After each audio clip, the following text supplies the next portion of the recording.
हो गया it's it's live I pronounce to your host for today, your influencing before we begin, we would like to request our audience to kindly keep their mobile phones in silent mode. Our chief guest today is Dr. Randeep Guleria, Director of AIMS New Delhi. Dr. Guleria is a doctor extraordinaire and since the onset of the COVID-19 pandemic has had a very comforting presence through his service, lectures and media presence. We would like to invite Dr. Guleria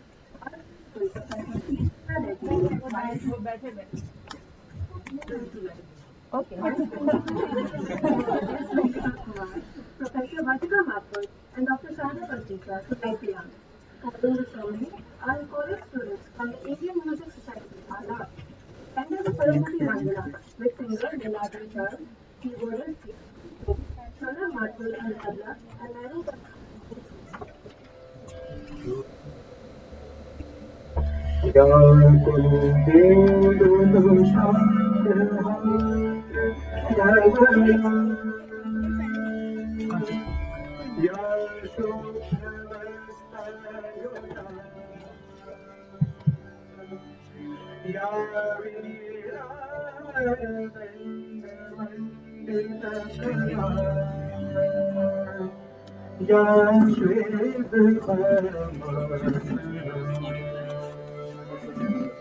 या ब्रह्मा च्युत शंकर प्रभृति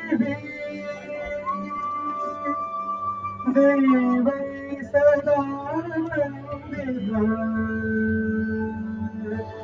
सामगातु सरस्वती भगवती निशेष जाया ठीक है देख लेंगे नहीं वो मैं कर दूंगा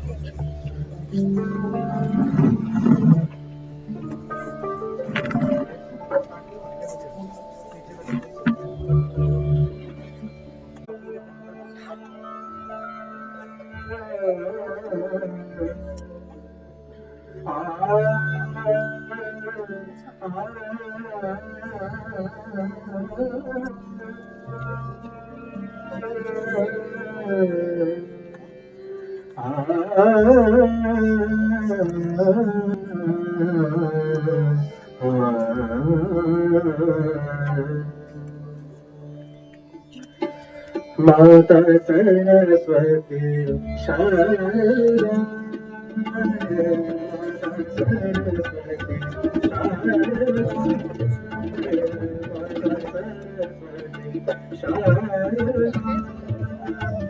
विद्यादाने दयानि दुःख जगत जननी दानमुखी सरस्वती शारदा माता Saraswati Sharda Sharda Sharda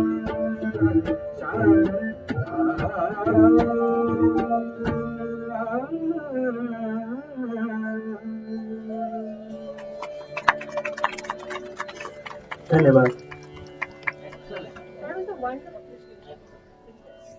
That was a wonderful rendering of the Saraswati Vandana by Allah, the Indian Music Society of Sri Venkateswara College. Now, with the blessings of Saraswati and Lord Venkateswara, let us start the event. I'd like to invite our principal Professor Sri Sheila Reddy for her address to this August gathering.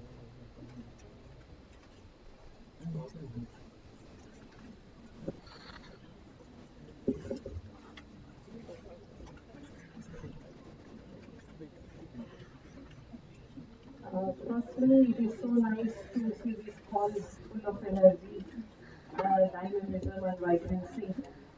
Distinguished chief guest and keynote speaker of this day, Padma Shri Awardee, Professor Randeep, Director All India Institute of Medical Sciences, my dear colleagues and students, a very good morning to one and all.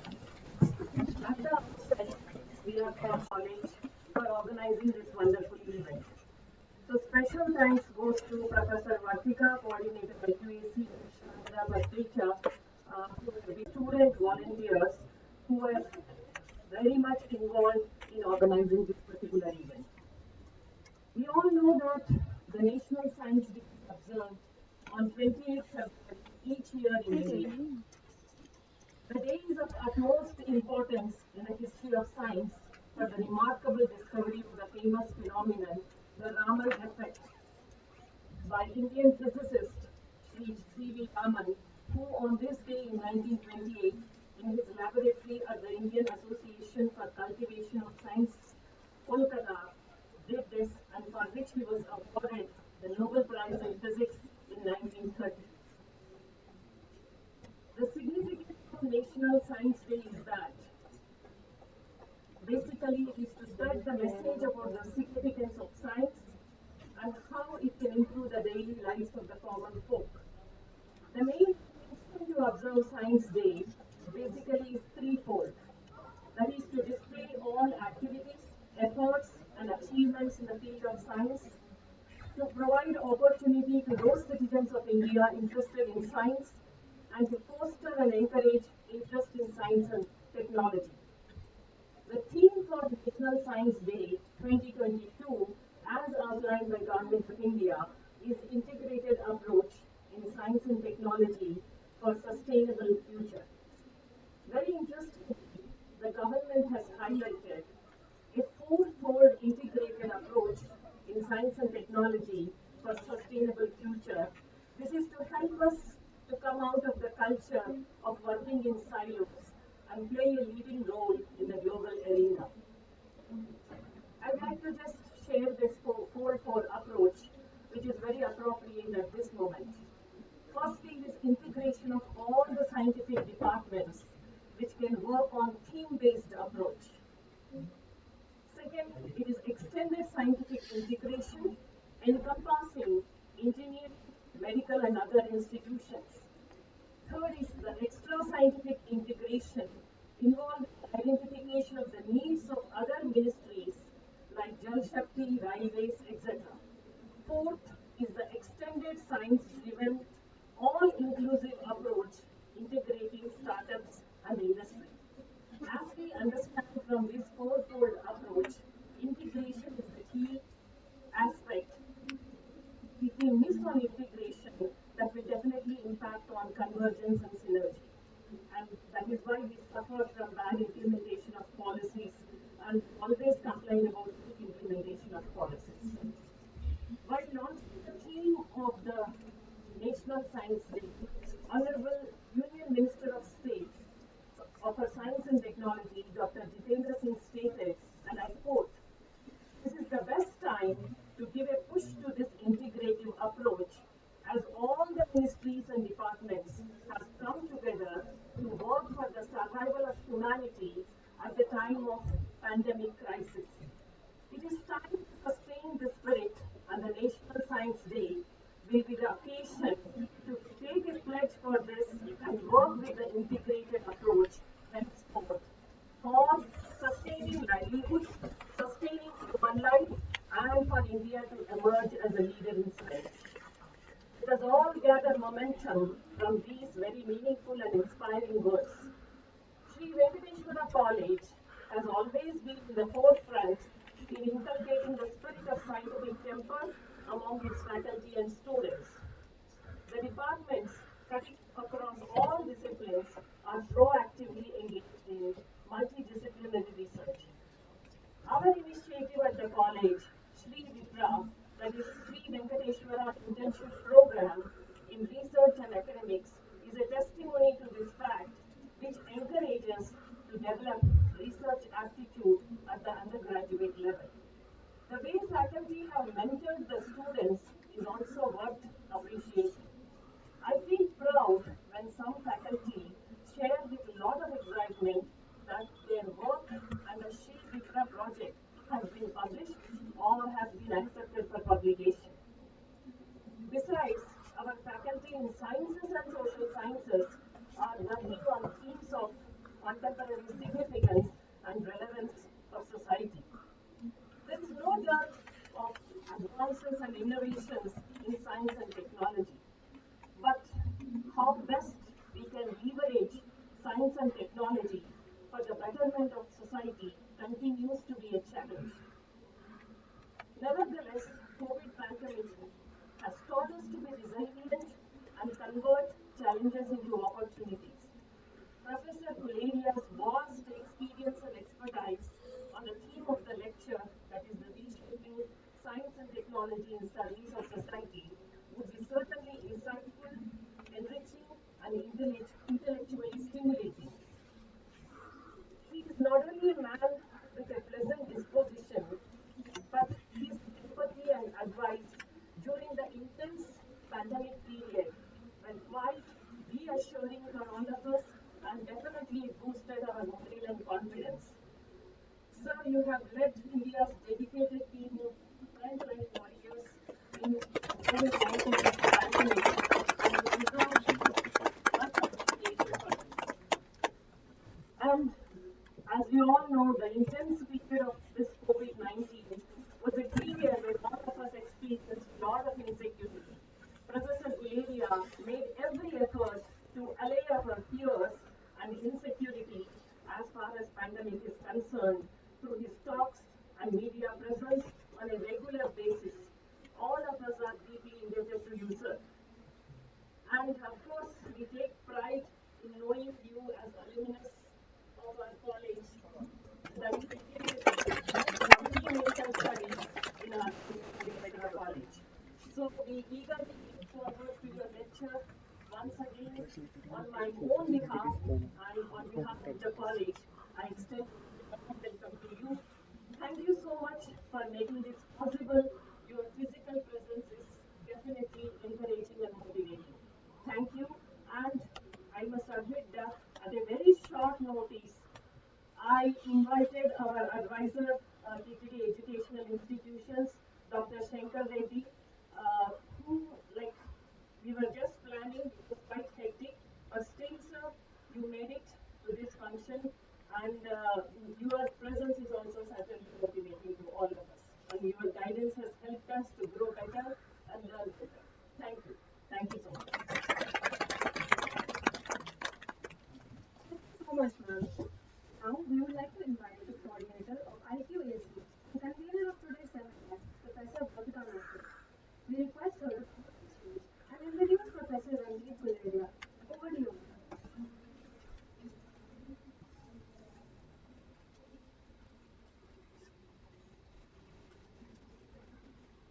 Guleria sir, Reddy sir, Sulaiman, Venkat sir, my dear respected colleagues and dear students. Dr. Guleria, who has been a household name all over India in the last 2 years of the COVID pandemic, needs no introduction. A clinician, so I'll go a little informal here.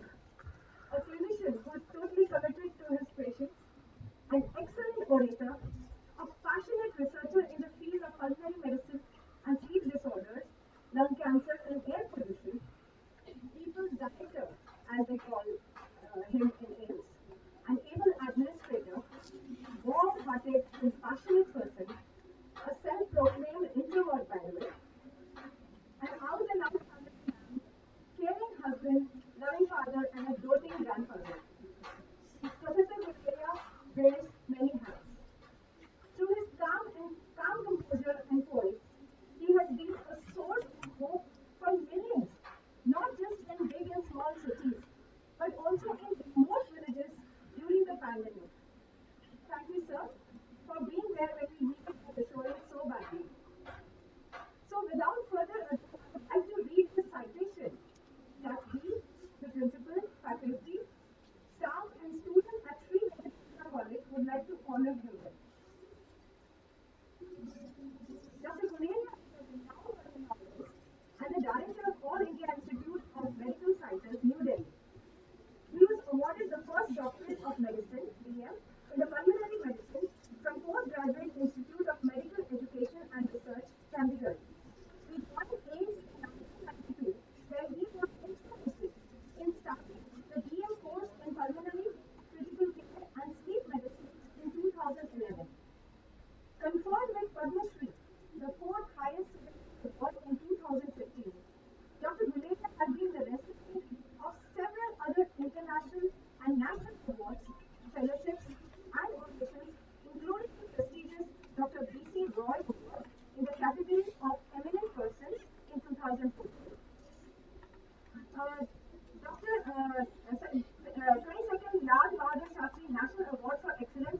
2011, Raj Nanda and Royal College of Physicians Joint Fellowship in Pulmonary Diseases in 2007-8, and the list goes on. He has also been conferred with Doctor of Science, BSc Honoris Causa in 2021 by IIT Kharagpur and in 2019 by the Amity University. A prominent researcher in the field of respiratory medicine and sleep disorders, Dr. Guleria has to his credit more than 485 publications in high-impact journals and 54 chapters in various national and international books. He has delivered more than 600 invited lectures. The book, Still We Win, India's Fight Against the COVID-19 Pandemic, that he has co-authored, was a bestseller in 2020-21. He is a member of National Task Force for the Government of India for COVID-19 and a member of the Empower Group created by the Prime Minister's Office for multi-sectorial management of COVID-19. He is also the chairperson of Clinical Research Group of Indian Council of Medical Research, ICMR, for COVID-19. Dr. Guleria has not only been actively involved in COVID-19 management at AIMS New Delhi as its director, but was also instrumental in creating nationwide awareness about the COVID-19 pandemic through various social media. His incessant efforts to create awareness and assuring preparedness to face COVID-19 pandemic has indeed been a source of comfort and hope for all over the country. Sri Venkateswara College would like to thank Dr. Guleria for his valuable presence on National Science Day. We look forward to his continuous guidance and wisdom in his future. I now invite Professor Srilanji to please facilitate with the citation.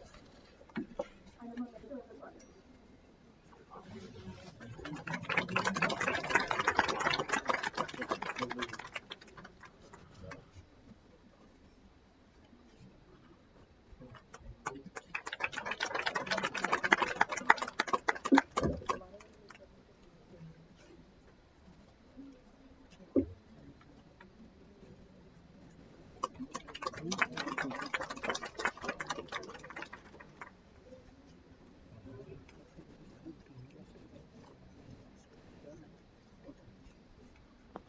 Thank you so much, everyone. We now come to the award ceremony. Sri Venkateswara College is known for its rigor in research. As students, inspiring us, our teachers publish research and contribute to the betterment of society. On National Science Day, the college would like to honor its teachers for their contribution to academia. I would like to request Dr. Guleria to present the Best Research Paper Award 2019-20. This is an initiative by the College Research Committee and IQAC. Each awardee shall also get a signed copy of Dr. Guleria's best-selling book titled Still We Win, India's Fight Against the COVID-19 Pandemic. The Best Paper Award is being presented to Dr. Richard, Assistant Professor in the Department of Geology. I would like to come on to the stage the award. She specializes in tuberculosis research. She has 25 research publications to her credit, with a cumulative impact factor of 95 and 600 titles. She is getting the award for the year 2020 for the paper titled Diagnostic Performance of Non-Invasive Stool-Based Molecular Assays in Patients with Post-Activated Tuberculosis, published in the journal Scientific Research. A travel grant of rupees 20,000 from Sri Venkateswara College, a citation, a certificate of appreciation, and a signed copy of Dr. Guleria's book. May we have a huge round of applause for Dr. Guleria.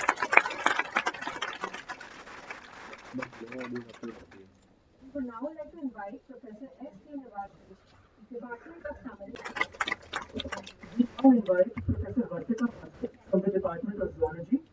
She is very and is also a very dynamic researcher. We would like to invite ma'am on the stage. She is being felicitated for a paper titled Differences in Plant Metabolites and Microbes Associated with Azadirachta indica with Variation in Air Pollution, published in the journal titled Environmental Pollution. This pioneering study was incidentally co-authored by none other than Professor Guleria himself. Let's have a huge round of applause for From the Department of Commerce, we would like to invite on stage Dr. Magda Arora, Associate Professor of our department. She is an avid researcher. She is being presented with an award for a paper titled Study of Investor Relations Practices in Indian PSUs. The paper was published in April Journal of Multidisciplinary Studies. May we have a huge round of applause for that?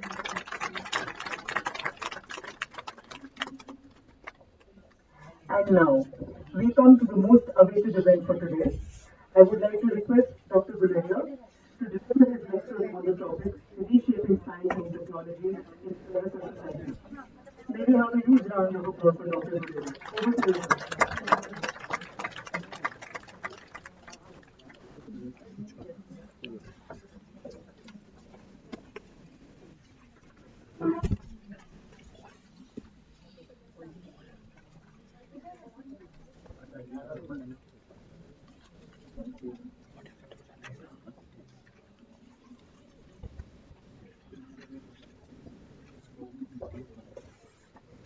Thank you very much for your kind words.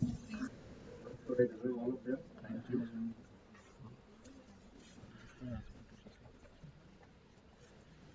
Already, principal of Sri Lanka Technical College.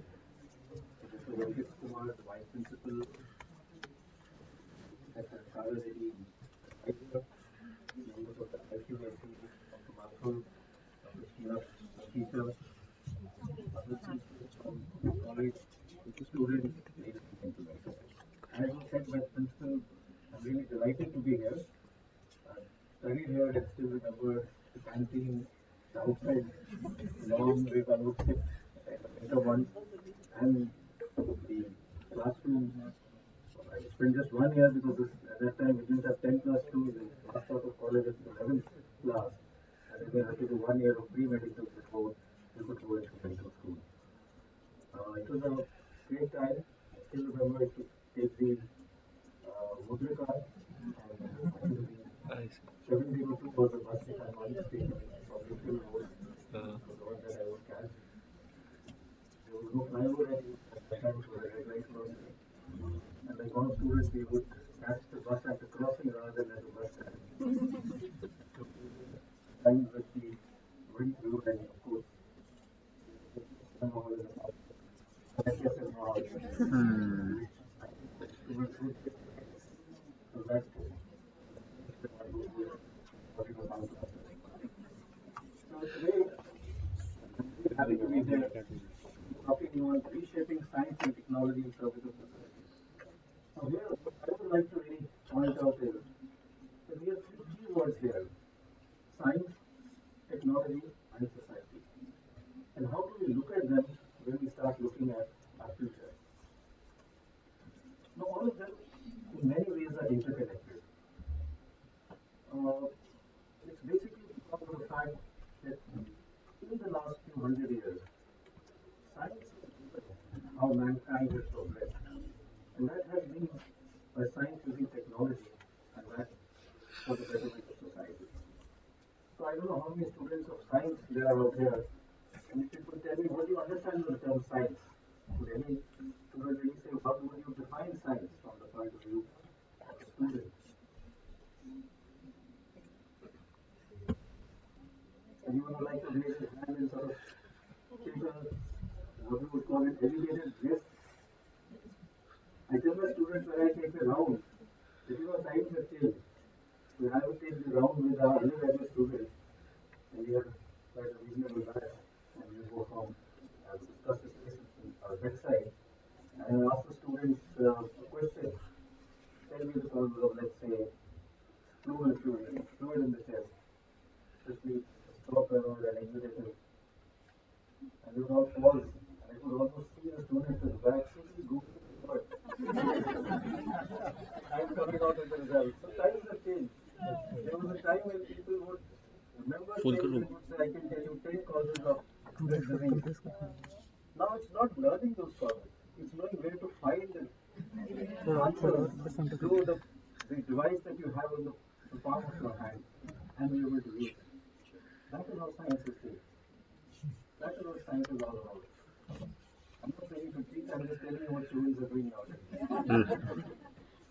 But that science moved forward because of the fact that we were able to change that into something which could be produced at a large scale, and that's where technology came in.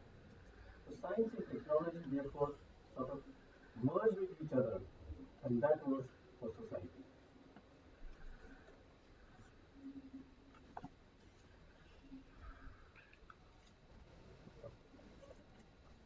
So science has contributed to the rise of Homo sapiens or man or humans from the Neolithic age.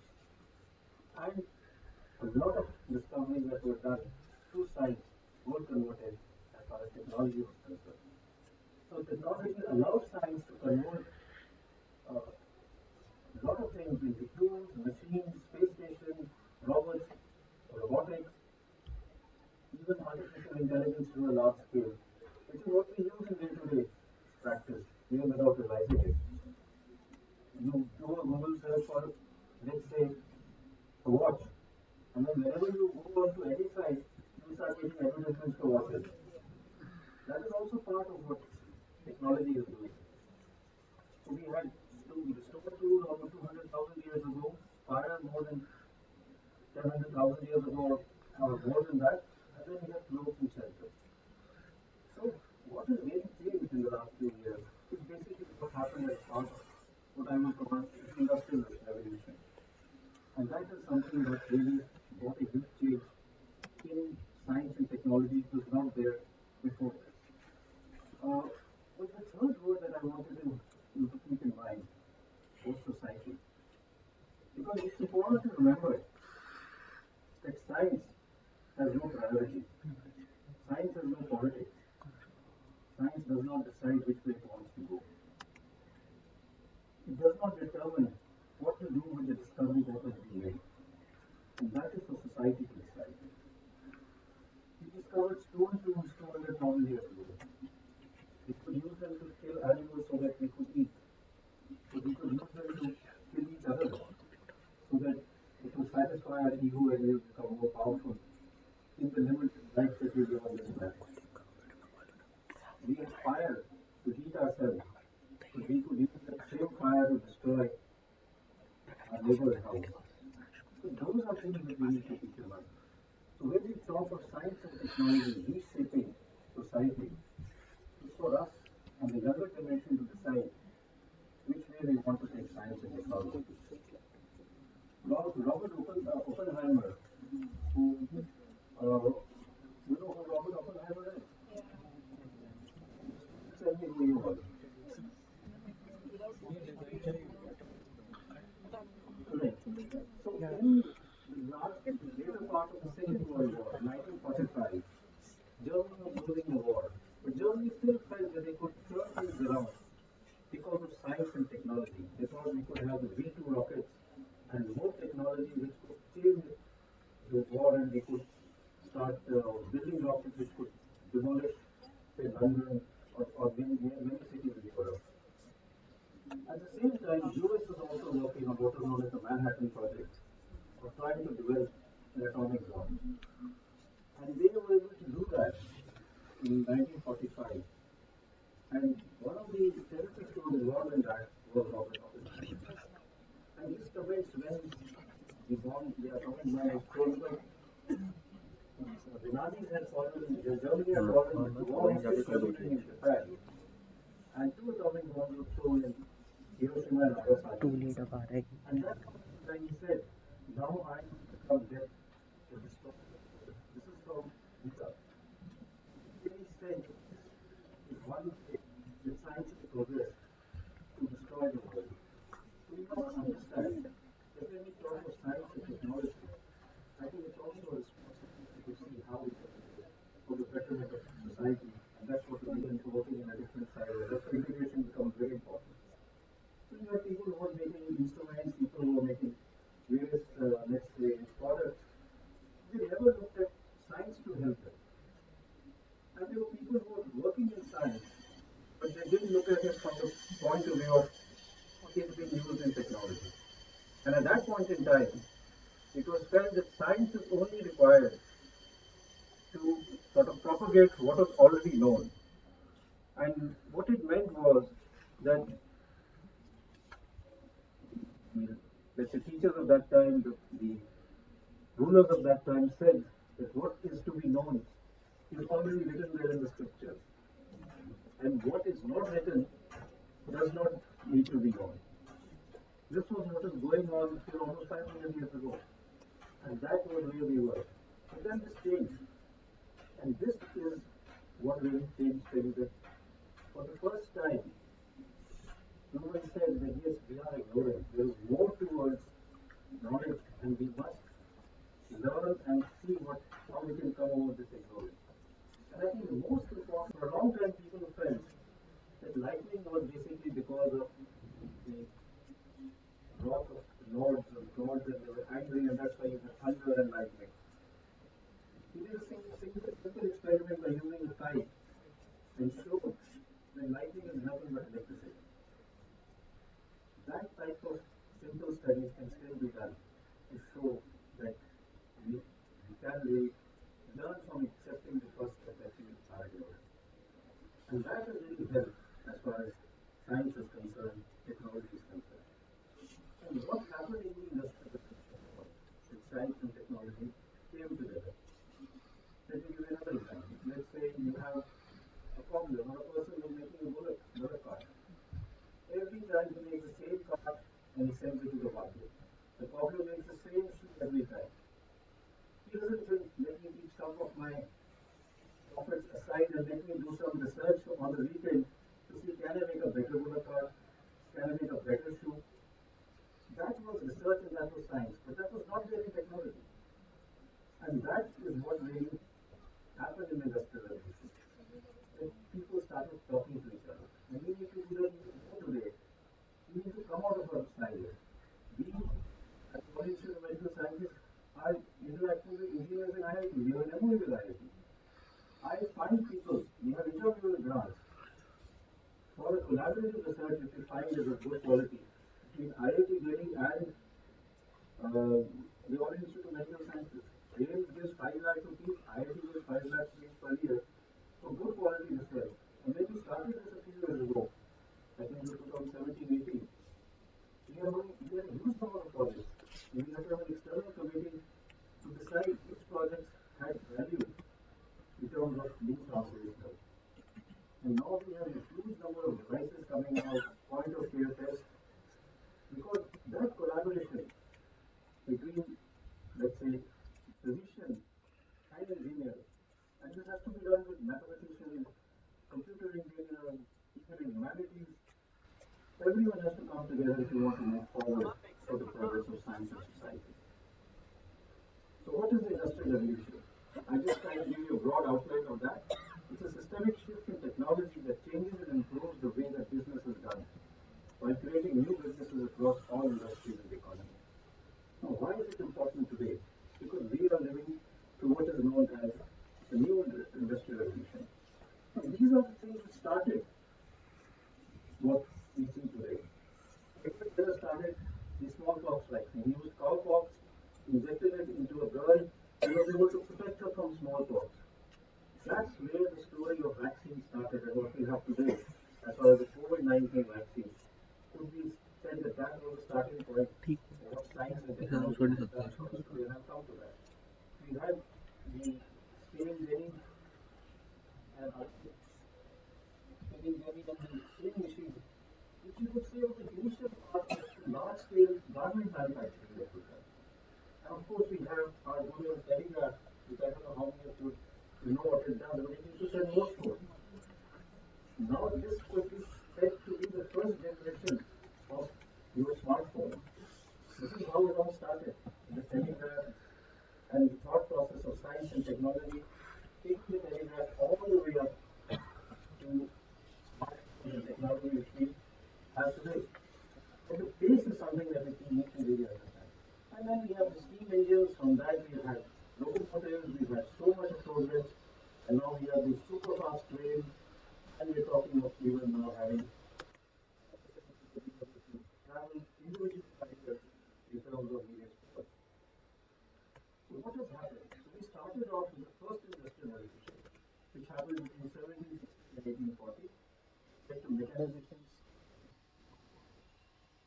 Second industry,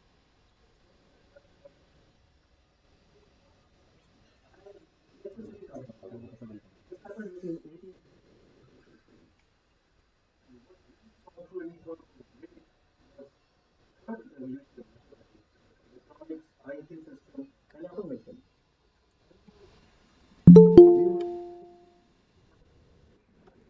We had just two. We had a movie on one day and Chitrabha, which was a song this thing, and a program which we all didn't like but had to see was Casey Russian.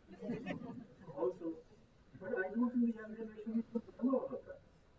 And then we had in 1982 the Asia Games, and we moved from black and white to color television. It was a huge investment to see things on the television from black and white to color. The younger generation today couldn't even think of such a thing that was possible. But for us, that was huge. I studied in PGI and I used to go to Sector 70 and sit for 3 hours to have a trunk call to talk to my parents in Delhi to tell them I'm all right. And then we got very excited when we had STD. You could directly call using STD, and the STD was in a hospital. And at 9:30 there used to be a huge line. Why was there a line at 9:30? Because at 10 o'clock it would be half the day. So we would all line up at 9:30 and be able to talk to our parents through STD at 10 p.m. Because then the cost would be high. That is one thing, and that is one this is a huge revolution. Look to where we were from trunk calls to phones to STD. But what we are going to see now, the fourth revolution, is nothing as compared to that. And that is why I think it's very, very important. That the fourth industrial revolution is actually characterized by a fusion of technology that is blurring the physical, digital, and biological sphere. It's all going to become one. And the pace that this is moving is unimaginable.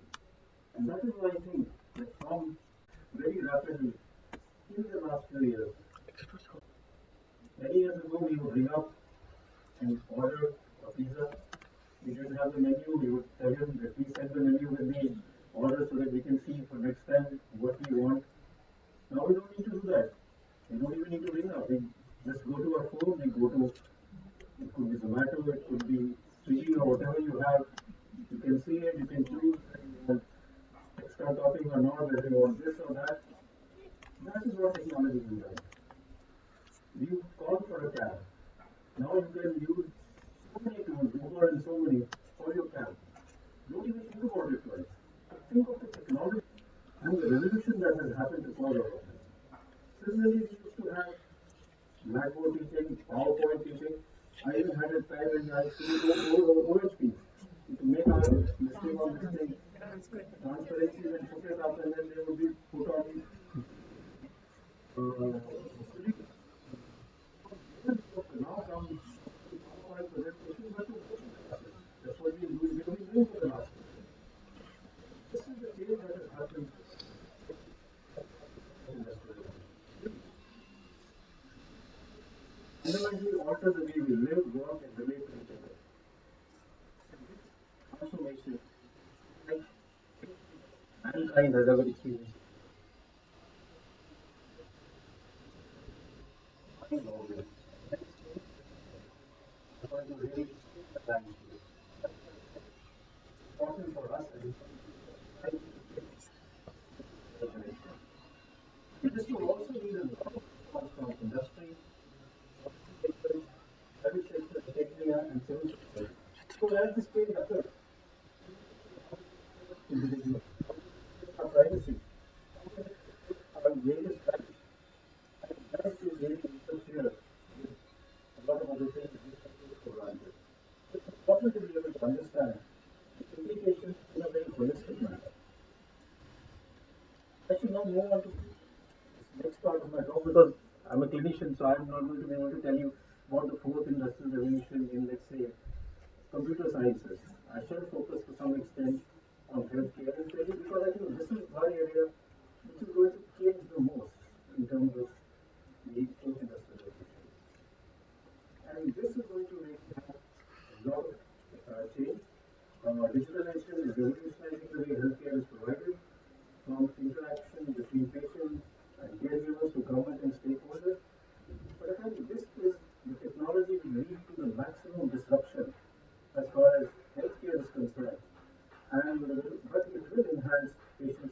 health policy. So what are the technologies in healthcare? One is new methods of treatment and diagnosis. I think this is going to be huge point of care test. You've seen that as far as COVID-19 is concerned. 2 years ago, we knew nothing about how to diagnose this. We had an RT-PCR, we had a lateral flow test in the form of rapid antigen test, antibody test kits, all came up rapidly. This was how things were done. Monitoring patients' health status. You all monitor your health status indirectly. All of you have these smart watches. They'll tell you what your pulse is, they tell you what your saturation is, they tell you what your ECG is, and these are becoming more and more common. So this is a way of monitoring it. But this is becoming even much better as we go ahead. There are innovations in management in organizing health systems. How can our health data be recorded and be able to manage it in a very seamless manner? And access to healthcare are also improved. So some examples, and I just focus on a few examples that can help. One is artificial intelligence, the Internet of Things, augmented reality, genome editing, robotics, 3D printing, and big data analytics. This is not a complete list, and I just focus on this a flavor of how things could be. So let's look at artificial intelligence. Artificial intelligence is algorithms to really help people. And this is as far as science is concerned. It will change how we look at images. Some people argue that we can replace it for this. Because you have AI-based techniques, let's say the X-rays or CT scans, in a matter of seconds, thousands of X-rays can be screened with AI technology.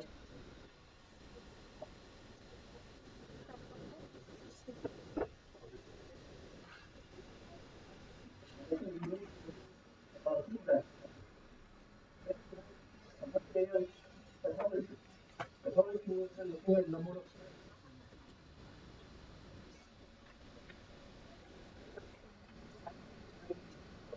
cells to be malignant cells.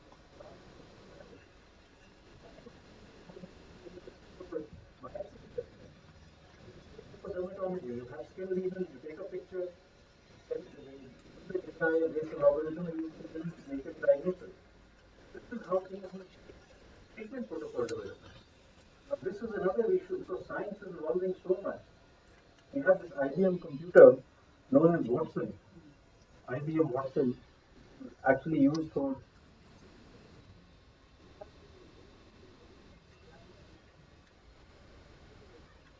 10 million pages per second.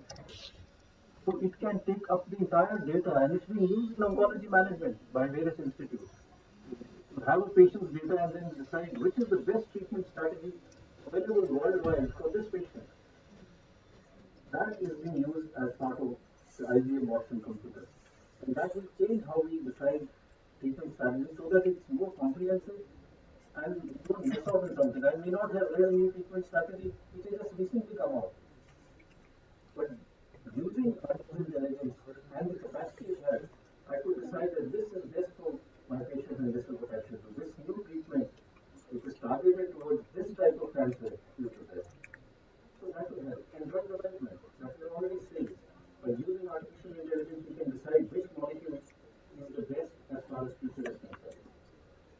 This is a paper we published, which is done by one of our assistants, which is Kritika. She is an radiologist, but again, moved out of her silo after being a radiologist. She did a fellowship in IIT Delhi on artificial intelligence. And that is where things are going. She looked at AI assessment of COVID-19. I remember spending a lot of time with her discussing how she was doing it. She looked at X-rays which were from COVID positive patients and also those which were from COVID negative patients. Developed and trained and validated an algorithm, tested it, took X-ray which was pre-COVID, and again ran it so that to see that we could pick up that this is not COVID.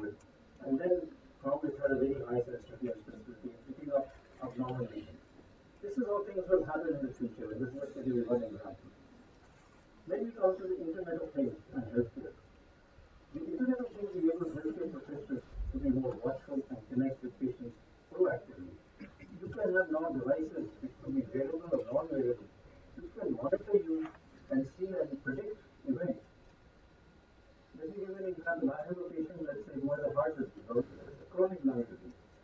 I have a device for him which monitors his saturation, his respiratory rate, his pulse, his coughing, how he is, how breathless he is. But looking at that, using artificial intelligence and seeing the change in these baseline parameters that you had, I can predict that this patient is now going to go, he's going to have a heart attack, or he's going to have a huge worsening of his lung condition, and he may need hospitalization. That can be a red flag not only to the patient, but to the physician, and even to the neighboring hospital. That this patient is he may come, you must have facilities ready to manage this patient who may have a heart attack in the next few hours. That is possible, and it is something that has been done many years ago. I spent many days with an engineer from US in we sat for long hours in Cafe Coffee Day and discussed. He had a huge database from the insurance company of the US for Medicaid, and with that we were trying to see whether we can develop algorithms to predict how these patients who have been admitted to hospital and subsequently discharged could we could predict the next admission based on their parameters, baseline parameters and subsequent listing. Unfortunately, we find it very hard to find someone who could help us in terms of the computational and the AI that is concerned. Could find someone in India and then how he is doing that in the US. It's possible that we can do it. And we have so many other devices that are available. We have now the facility which is available and we do it for many patients to monitor your blood sugar level real time for 24 hours and for a week or 10 years. And with that device, you can use an app and you can see what is my sugar in the night, what is my sugar in the morning, what are the dips that are happening, what are the rise. So continuous 24-hour sugar monitoring. And that could also then act as a means that if you are having hypoglycemia, low blood sugar, you can send a warning to the patient that your sugars are dipping and you need to take something to rise or something needs to be taken. So these are basic devices that are going to change the way we look at our patients, treat our patients, and manage our patients. Similarly, augmented reality. Augmented reality is basically how we can use digital information and combine that with the human environment in real time. It's already being used as far as medical education is concerned, imaging, nursing training. We in our library are planning now to have an area of augmented reality. You have a person who comes there, he wants to see the anatomy of the brain, he wears those glasses, those devices, and he can see the brain in 3D. And he can then decide which is the cerebrum, which is the cerebellar area, where is the medullary, what are the areas of the brain that he needs to see more, and expand on that. So this is already there. So yesterday, my son-in-law sent me a video from the Netherlands. They just bought a similar device, and my daughter was playing table tennis using that device and just standing in a room, and you can see the table tennis board, and she's just doing this, and the ball is moving. If you can do that as gaming, you can bring that into science, into better patient care, and that is going to be there as far as augmented reality. There are places where people look at augmented reality improving patient care. You have a surgery and you come out of the surgery. Using augmented reality, you can take a picture of your bedroom and you put that, and when you come out of surgery, when you open your eyes, you see your bedroom. You feel like you're not in the hospital, you're in your bedroom. You can see your television, you can see your cupboard, you can see your sofa, and you feel that you are actually in your bedroom rather than being in the hospital and in the hospital environment. And that will help in healing and relieve your anxiety. So these are things which are already happening and will change things dramatically. Another area which could be controversial at times is genome editing in healthcare. We have CRISPR-Cas gene editing where you can edit genes and really change them in a dramatic manner. हो गया रे बेटी तो सारे वो बना रही है उल्टा बेटे से बना रही है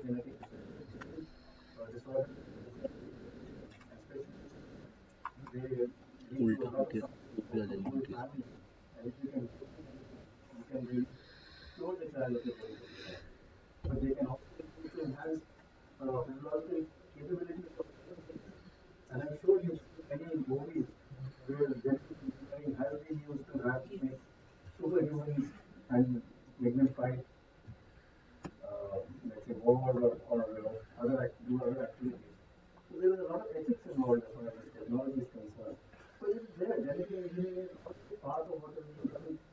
day-to-day medicine. And this is something which again will change how we practice medicine. And then we have stem cells, we have a whole department of stem cell and regenerative medicine, where the whole focus is a human organ and then transfer that back into human as a part. So this is just, you can see, so a pancreas grown in a pig and then can be transferred. This is something which is not fantasy, this is actually happening in our lives. And then of course the whole area of robotics.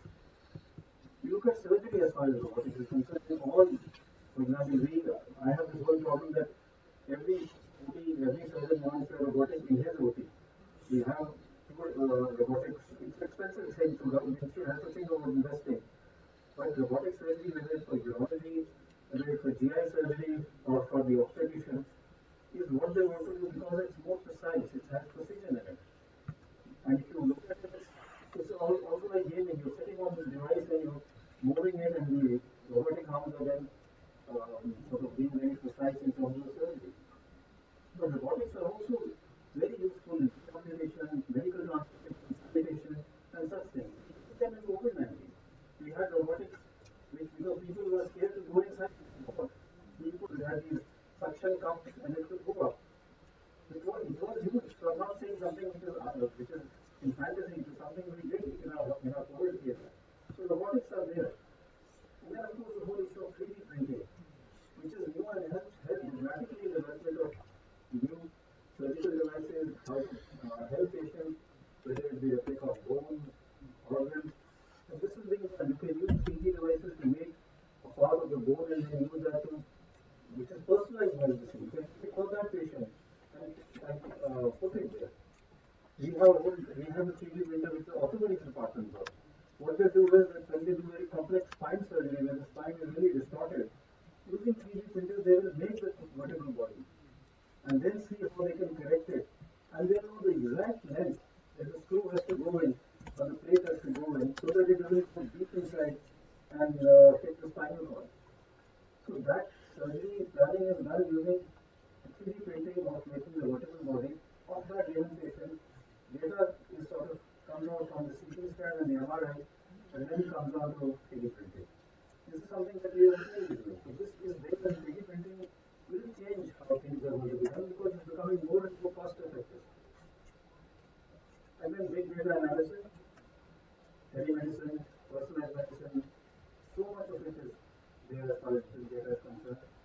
Data security becomes so much more important in this future. I would say that in the current era, I feel the future is like gold. It's going to really decide how research is done. People have argued that we may move away from the whole clinical trial and randomized clinical trial and just use large data to really come to the same sort of answer. We have to answer the same questions as what we are doing in RCT. But the data has to be analyzed properly, it has to be anchored properly, it has to be evaluated properly, data mining has to be done. But all of that is happening, and I think this is how the future is going to be. So these are some examples. I already mentioned smart watch. Because the people they did for smartphones just had a ordinary phone. Of doing and one practice that they had, which was leading to the spread of Ebola, was that whenever a person who died of Ebola, they have a practice that a person dies, they hug that person and when he died, after his death, before he died. And that was a practice which was done because it was something that is kind of ritual. But that was leading to the spread of the virus. So people would come and hug the dead body and go away, but they would carry the virus with them and get infected. So that SMS messaging, using this helps people and make them realize that this is dangerous and they should not do it. Similarly, genetic sequencing and AI allows a lot of innovation to be developed. The government has done a lot of things. We have the whole National Digital Health Mission, which is a major initiative, and it aims to create an ecosystem of providing better healthcare services in the country, and this was launched on 15th of August 2020. Multiple universities are there, and we have interdisciplinary coordination, but this will really help in a huge way because it will get all your health data onto one platform. It will give you an idea of your own personal data, e-pharmacy, the doctor, and when you move from, let's say, government hospital to private hospital, data will be there. What was your blood sugar 3 years ago? You already have that on that. What was your X-ray last year? What was it? You don't have to repeat it. It's there and you can see, and you can decide. So this is another interesting part of this. You can decide how much information you want to give to the current doctor. Suppose you have, let's say, gone to PGI and had a psychiatric opinion. Then you came to another hospital for an injury. And now you want to consult your doctor because that injury is causing persistent pain in your back. But you don't want the doctor to know about the psychiatric problem that you have. You can decide on that software that, okay, I want this information to be given to the treating doctor that I had this injury and this is causing the backache. I don't want him to know about the core psychiatric problem I have. And it can be done by this platform that we have. So this is going to be a game changer. It also gives you an idea of the doctors which are available, and you can also use telemedicine and teleconsultation. So in what I'm trying to say is that currently science and technology will span the entire human lifespan. Whether it be embryonic section IVs, genomic gene editing, voice detection company, devices, veterinary tissue, paramedic treatment using teleconsultation, AI using devices for internet X-rays, again genetic engineering using for preventing blindness, or basic other things like predicting death in a hospital. All of this will be the future, and this is something that we are going to see in the coming future. I now switch my time because you can't finish it all unless we talk of the COVID pandemic. And therefore, I'll just briefly discuss COVID-19. I'm going to short my time, but I'll just take. So, COVID-19 is the biggest pandemic of the lifetime. It started in 2019 in Wuhan, and in the last 2 years, 424 million people worldwide have been infected, and 6 million people have died. This is a huge number, and I think here is something that we need to understand, that despite the major advances in science and technology, a small virus still has caused so much death and misery.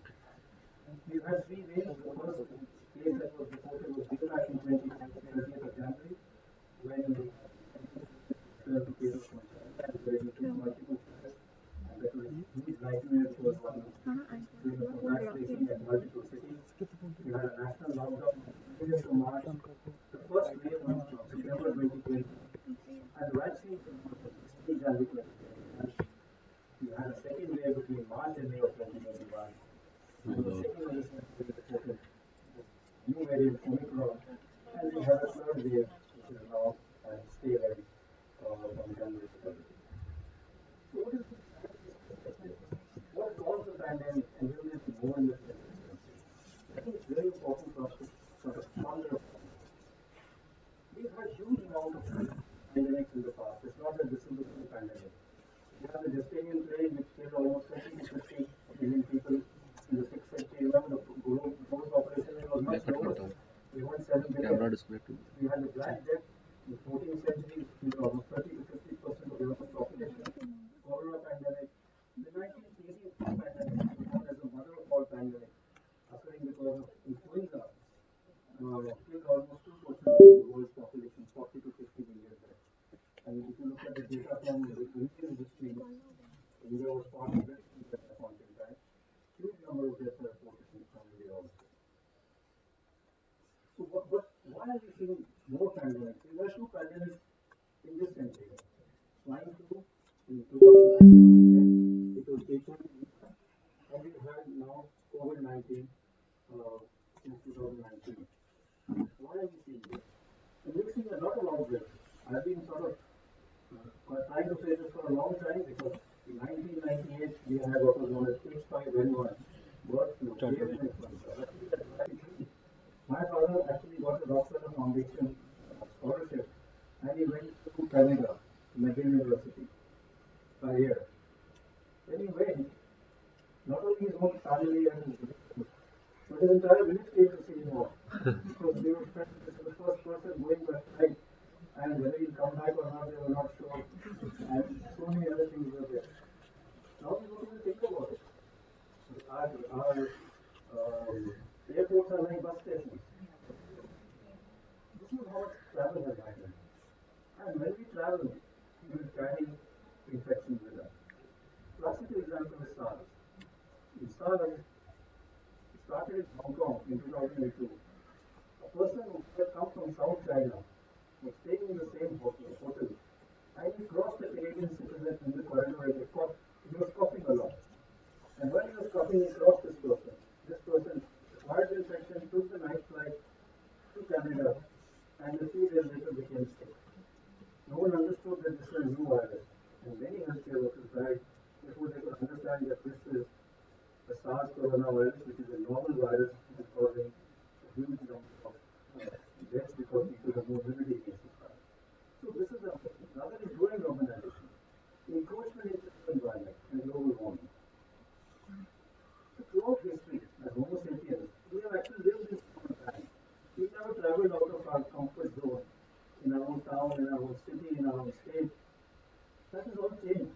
Now we talk of, being at the other end of the world, traveling, and that has also led to infections traveling. So extensive contact has happened between people, flora and fauna, in both old and new world and modern age, and with travel, infections also into us. Urbanization, close proximity. We are moving more and more from rural area to urban area. Rural to urban as far as global movement is concerned. Most cities are having a huge strain as far as sanitation is concerned. So we are seeing a lot of infections happening there. We are seeing a lot of vector-borne disease, malaria, dengue, chikungunya. All of this is also because of more and more urbanization and crowding, which is actually I would say, a fertile area for these infections to grow. And I think the other important thing is to understand that we are going to see more and more zoonotic infections. All the infections that outbreaks that we've had in this century, H5N1, SARS, MERS, H1N1, that is swine flu and corona, are all viruses that jump species. They have an animal origin, a bird origin, and they have jump species. So we are now seeing more interaction between animals and humans, and this is going to become more and more. Even COVID-19 has come from bats through infinity growth. So I think it's very important for us to understand about this and also understand the importance of global warming. So the global warming we have